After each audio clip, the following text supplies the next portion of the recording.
Wheel of Time community, and welcome to the Wheel of Time Pod-Thru. I'm Teresa. And I'm Tim. And together we're going to walk through Robert Jordan's Wheel of Time book series. How you doing, Tim? I'm doing okay. How are you doing? I'm good. Good. I've got pumpkin spice coffee. I'm happy. Yes. Before we get started, we just want to remind you that this is a reread. We assume that you've read the entire series, so there will be spoilers. You have been warned. All right, Tim, what are we going to be doing in today's episode? Today we'll be discussing chapters 10 and 11 of the Dragon Reborn, where we see the girls' not-so-triumphant return to Tar Valon. Chapter 10 is called Secrets, and the icon is the sunburst. Here's a quick summary to act as a reminder for those of you who are not reading along with us.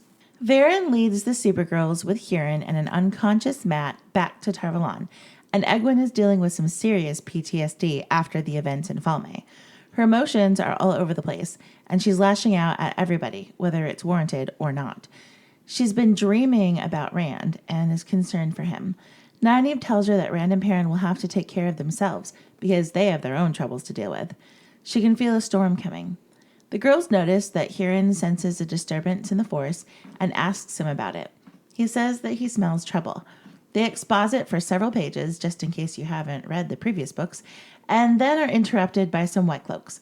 Varen tells the girls to let her do all the talking and not to let the White Cloaks make them angry. The White Cloaks posture and threaten, like they always do, and Varen pulls a Miranda Priestley and tells them to bother someone else with their questions. The White Cloaks demand answers and threaten them with the questioners, and before Varen can respond, Elaine opens her big mouth and announces herself as the daughter heir of Andor and threatens them with her mother. They laugh in her face and say their commander would love to talk to the daughter heir of Andor. Egwene sees that as a threat and overreacts, sending a fountain of dirt and rocks to erupt in front of the officer, throwing him from his saddle. She aims another attack at the ground before the rest of the White Cloaks, and both Elaine and Nynaeve join in with more little explosions. The group of White Cloaks make a run for it, except the young officer still on the ground. He gets up, telling the witches to kill him like they did his father. Varen is furious, and the three girls stop their attack and release the source. She yells at them for using the power as a weapon, telling them that they may not be bound by the 3 oaths yet, but they are supposed to live as if they were. The girls try to rationalize their misbehavior, but Varen is having none of it. In a misguided attempt to rectify the situation, Eggs apologizes and then makes everything 10 times worse by saying that they are tired because they have traveled all the way from Toman Head. Varen tries to shut her up, but the damage has been done. The White Cloak snarls about Falme and starts screaming at them about how they killed his father for their false dragon, and he will see them burn for it. Varen is done with this nonsense, tells them to go with God, and simply rides past him. He yells after them, calling them dark friends and telling them that his name is Dane Bornhold and to remember it because he will make them fear it. Varen tells the girls to stop being idiots. They have reached Tar Valon, and they need to be on their guards because now the danger really begins. Right out of the gate, Jordan makes it clear that Egwene is not the same person that she was in the previous books. She has been changed by her time with Ashanchan. Mm-hmm. She no longer wants to go to the tower simply to be an Aes Sedai. Her new purpose is to make sure that she is never collared again. She is a woman on a mission. Yeah. So this is a small thing, and it goes by in a flash, but she's still thinking about Galad and getting all hot under the collar. She very clearly preferred Galad to Gawain. Absolutely. So we're going to be with Egwene for a while, and I promise to try not to talk in every episode about how much I dislike her. But I gotta say that I really hate Egwene in this book, probably more than the others in the series. I know that she is very obviously suffering from PTSD, and she's not in control of herself right now. But she's just a nightmare in this book. Yeah. She's so rude and unlikable. She's petty and self-righteous. All of her faults are dialed up to 11 in the Dragon Reborn. Yeah. And I know the Egwene stans are probably asking how I can say that Nynaeve is my favorite character when she's always angry and grousing at everyone, but hold it against Egwene when she's petty and argumentative. And I think for me, it comes down to responsibility and integrity. For starters, they both always think that they're right, and they both always insist on getting their way, and they can both be bullies a little bit. Yeah. But the difference is that Nynaeve has actual authority to back it up. At the end of the day, Nynaeve is the one in charge a lot of the time in these early books, and she's ultimately responsible for the girls. Yeah. This changes, of course, in later books as the power dynamic shifts. But in the first few books, she's the village wisdom, and Eggs was her apprentice. Then she was accepted while Eggs and Elaine were novices. Right. When they're adventuring, if things go south, Nynaeve's plan is always to sacrifice herself to make sure the other girls can escape clean. Right. The buck stops with Nynaeve. It always has. And both Egwene and Elaine turn to her for comfort. So while both Nynaeve and Egwene can be stubborn and controlling, Egwene doesn't have the same authority to back it up. And she knows it, which just makes her act out even more. Obviously, that's a whole different story when Eggs becomes Amyrlin. Right. But by then, she's already established her character. And that's honestly the other part of the problem. Like, for all of Nynaeve's faults, and she has many, she is a person of integrity. She cares deeply about people, which is why she's so into healing. Yeah. She's honest and she's fiercely loyal, which is why, in the end, she's one of the only people Rand can truly trust and rely on. Egwene lies all the time throughout the series to people who love and trust her, who have given her all they have, and she does it for her own ambition. She is so arrogant and convinced of her own specialness. Yeah. She thinks the rules don't apply to her because she always knows best. She can justify or rationalize anything to herself, no matter how bad it is. Like, I will admit that Eggs gets a lot better in later books, and she does some amazing things. Yeah. Like, her ending is tragic and beautiful, and she is absolutely integral to saving the world. No one's denying that. But I really don't like her. For all the good she does, she also does some really terrible and hurtful things. So, on the surface, it looks like she and Nynaeve act in similar ways, but there are some fundamental differences in character that put me firmly on Nynaeve's side and wishing that we could have a lot less of Egwene. Thank you for coming to my TED Talk. But you know what I mean? Yeah, I totally get what you're saying. The Bucks, when you say the buck stops with Nynaeve, I think that pretty much encapsulates the difference, especially in these first few books. Yeah, it changes later. But here at the beginning, Nynaeve acts like she's in charge because she is. You know, like, at the end of the day, Nynaeve is prepared to sacrifice herself, to take responsibility for all of the damage that they do, and make sure that Elaine and Egwene get away okay. And maybe part of the key point of the key difference of that is that Nynaeve's a little bit older. Not much, but she's a little bit older. So, But when you're that young, those few years actually do make a huge difference when it comes to maturity. well, for example, those few years means that Nynaeve can actually see the outcome of the consequences.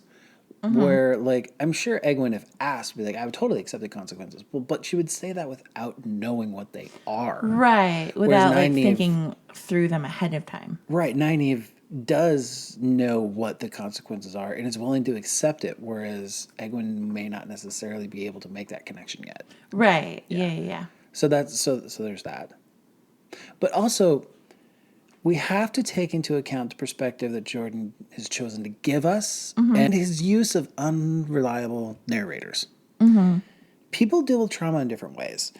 Egwene is still dealing with her trauma from her captivity, so we see everyone's actions tainted by her perspective. Right.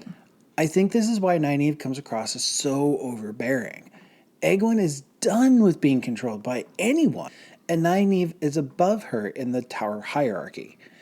Egwene overreacts, and is the first to use the power to respond to the White Cloaks because she refuses to be taken prisoner again. I don't like Egwene, but I feel bad for her as she's dealing with all the stuff that she's going through. Oh, yeah, for sure. I mean, she legitimately is dealing with some stuff, you know? But yeah, she is not thinking clearly, and she's not in control of her emotions or really in control of herself right now. She's all over the place. Huron is a cool guy who's not afraid to say what he thinks in a respectful way. With Egwene being super confident about her newfound abilities, it's really easy to forget how easy it is to kill an Aes Sedai.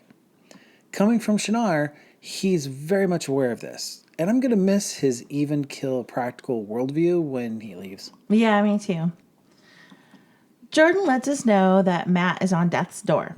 He hasn't roused in 3 days, his fever's worse, and it's all Varen can do to keep him alive.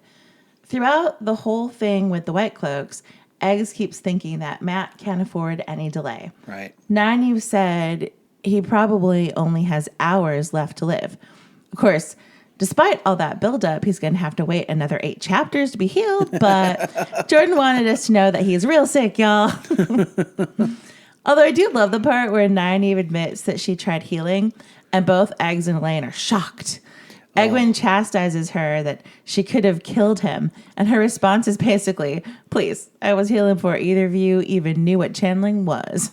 But she needs her herbs and stuff to make it work. The girls do all the wrong things in this scene.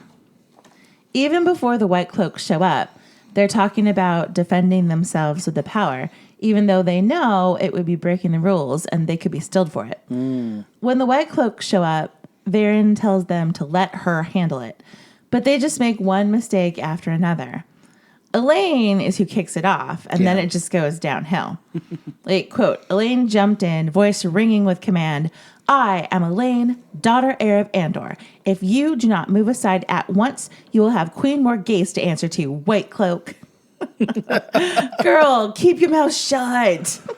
It takes a long time for Elaine to stop hiding behind her mother's name. Yeah. And then it's like fall May all over again. Eggs freaks out, and her first instinct is to attack when they could have talked their way out of the situation. Yeah. So the girls light it up with the power, and it's awesome. Kind of, yeah. Dirt is flying everywhere. The White Cloaks are literally quaking in their boots, and it's really just satisfying to watch bullies squirm. Yeah. But my favorite part is in the middle of all this chaos, Varen is basically facepalming. The girls have openly defied one of the basic tenets of being an Aes Sedai, knowing what they did was wrong. It's kind of a, I can't take you kids anywhere moment. I don't know. I think that's making too light of it. I think Varen is really pissed.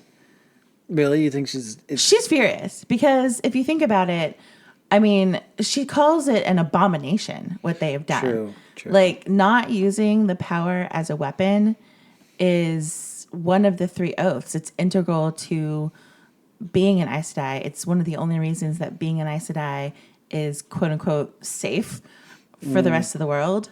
And the fact that the Seanchan use the power as a weapon is really damaging to the White Tower. So this isn't just facepalming or like, oh, these kids. Like, she's pissed because what they did is a stilling offense. You know, maybe it just comes off a little more comedic for me because of the way Dane Bornhold is just kind of because over the top villain. Yosemite Sam at this point. Yeah. Yeah, absolutely. Like, the scene is kind of funny, but Varen's furious. You're right. You're absolutely right. Elaine brings up a great point, and Varen just kind of pushes past it. Quote, It was not really using the power as a weapon, Varen said I. Unquote. As the story goes on, we see the truth that Elaine is touching on here is what kind of makes the 3-O's pointless in the grand scheme of things. Elaine may be trying to worm her way out of the letter of the law, but if an Aes Sedai truly believes she is not lying, or that she truly is in danger, that's all the criteria that's needed to get around the oath. And it just makes me laugh when Varen's response is, "Don't split hairs with me," because that's what Aes Sedai are trained to do.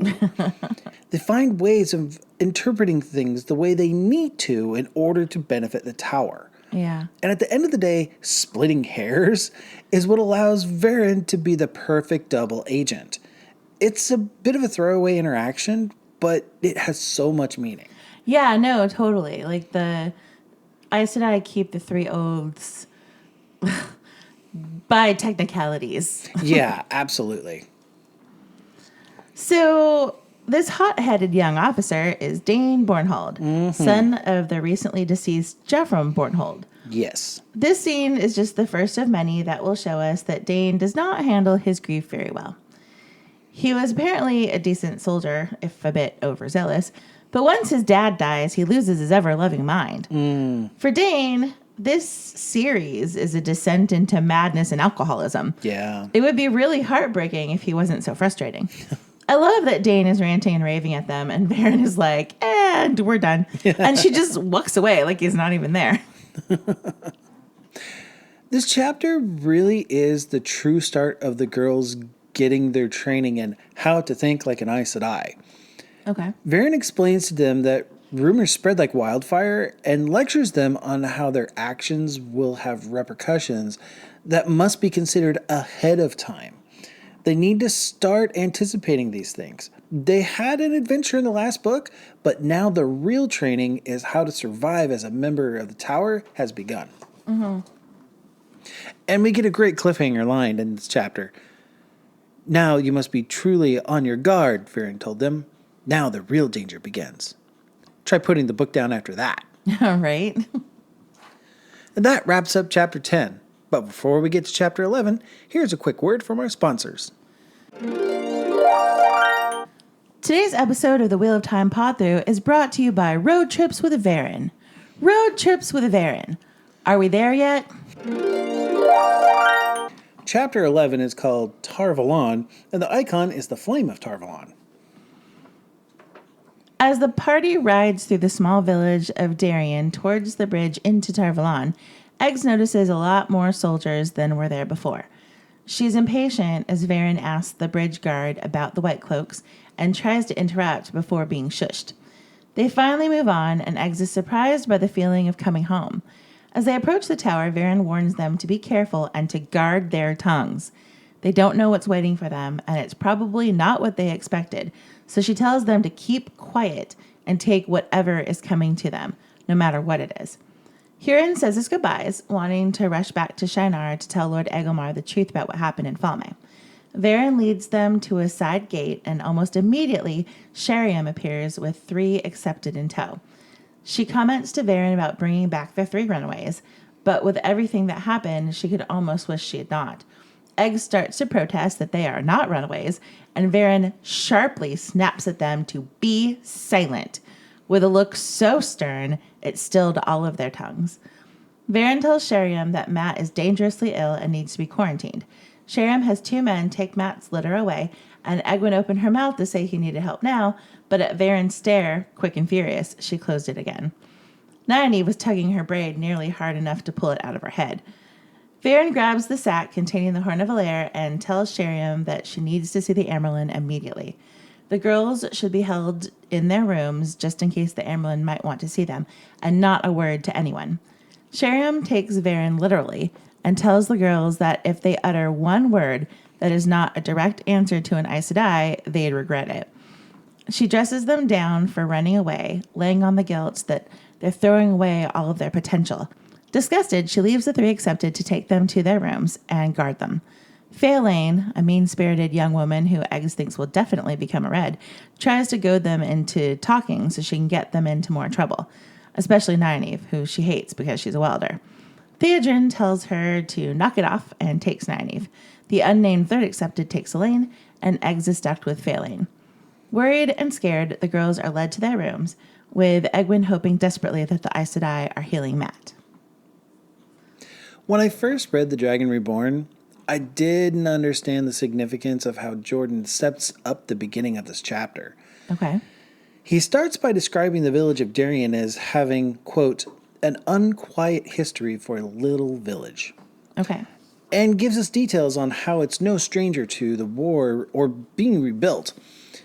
When we get Egwene's reflection on how the soldiers are on higher alert, but the townspeople are used to this, add this to the guard's description of how the White Cloaks are causing issues, and there's a lot going on. Tar Valon has been on high alert long enough that the surrounding townspeople consider all of this normal. It's a subtle setup for how much of a powder keg the tower has become. I love the descriptions of the architecture that we get here. Mm-hmm. The last time the girls came to Tar Valon, they came by ship through the harbor. Right. And they left by Waygate. This is the first time we've seen Tar Valon from the bridges.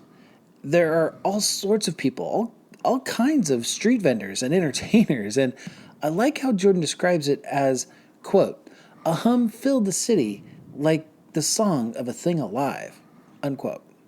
It reminds me of the one time that I was in New York City, walking from Grand Central to Times Square. Egwene asks Varen if she really expects trouble when they're so close to the tower, and we get this response, quote, I always expect trouble, Varen replied placidly, and so should you. In the tower most of all. You must all of you be more careful than ever now, end quote. Egwene doesn't understand what she means, but Varen is trying to warn them that the tower isn't the place they think it is. Nope. As a black Aja mole, Varen knows exactly what dangers lie in wait. Yes. But Egwene especially sees the tower as a place of safety. She learns real quick how wrong she is. And we say goodbye to Huron. It's too bad. I really liked Huron. Yeah. But he would be of no use to the girls in the tower. And Matt teams up with Tom, so we didn't need him anymore. True. Nynaeve's comment about, quote, men. They always say to send for them if you need them, but when you need one, you need them right then, unquote. It's pretty funny and completely true. It got me thinking about how much of a trope this is, and not just in fantasy stories. Like, we see this in everything from fairy tales to action movies. I think the fact that Nynaeve calls this out for what it is pretty progressive for its day.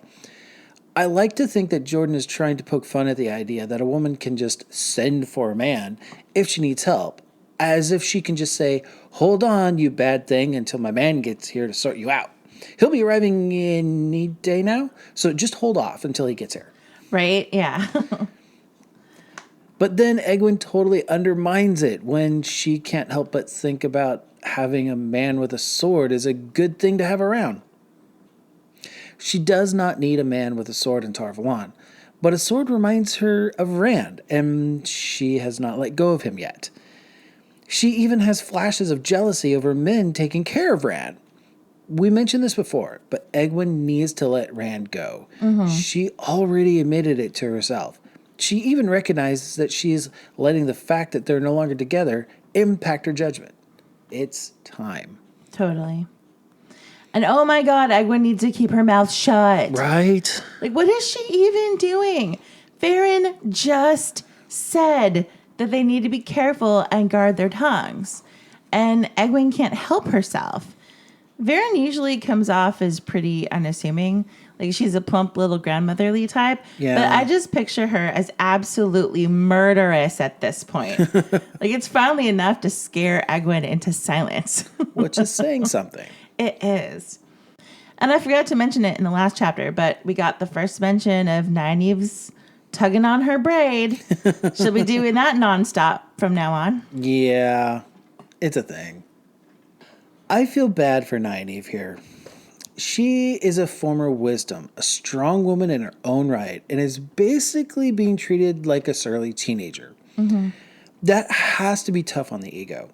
And if Sheriam was not a black sister, I would feel bad for her too. There's a real sense of disappointed parent in her speech about them running away. She talks about how so many women have to work their asses off for years just for a part of the power that the girls have, and they're taking it for granted. But this scene makes me understand why some people confuse The Wheel of Time as a YA fiction book. The coming of age story has a lot of themes that appeal to the YA audience. Growing up is about walking that line between having to submit to an adult and standing on your own feet. And there are a lot of elements of the hero's journey where the young person has to keep secrets from adults in their life, which usually lead to moments like this one here with Sharam. Yeah. The girls didn't actually run away, but they can't explain that right now because it's too dangerous. The Wheel of Time was written in a time when the YA fiction genre had not yet become a legit genre on its own in the publishing world. And once our main characters grow up a bit, we drop the YA feel entirely. Yeah, like I think that's only really present in the first few books. Yeah. Like once we hit sort of the second half of the fourth book, it Yeah. doesn't feel that way at all. Like the coming of age part of their story has sort of played itself out, and then it's like legit fantasy, like More embrace now your we're going to destiny. save the damn world. Yeah, agreed. That's it for chapters 10 and 11 of The Dragon Reborn. Join us next week for chapters 12 and 13, where the girls are brought before the Emerald seat. We hope that you enjoyed this episode of the Wheel of Time Pod-Thru. We'll see you again next week. Make sure you rate and subscribe to us on iTunes or wherever you get your podcasts. If you could leave us a positive review, it would really help us out. It makes us more visible for more people to find us. You can tweet us at WhatPodThru or email us at whatpodthru@gmail.com and tell us your thoughts on anything we covered today. That's WOTPODTHRU@gmail.com, or find our Wheel of Time Pod-Thru channel on YouTube. Make sure you like and subscribe there as well. Thanks, everybody, and we hope the wheel weaves you in our direction again soon.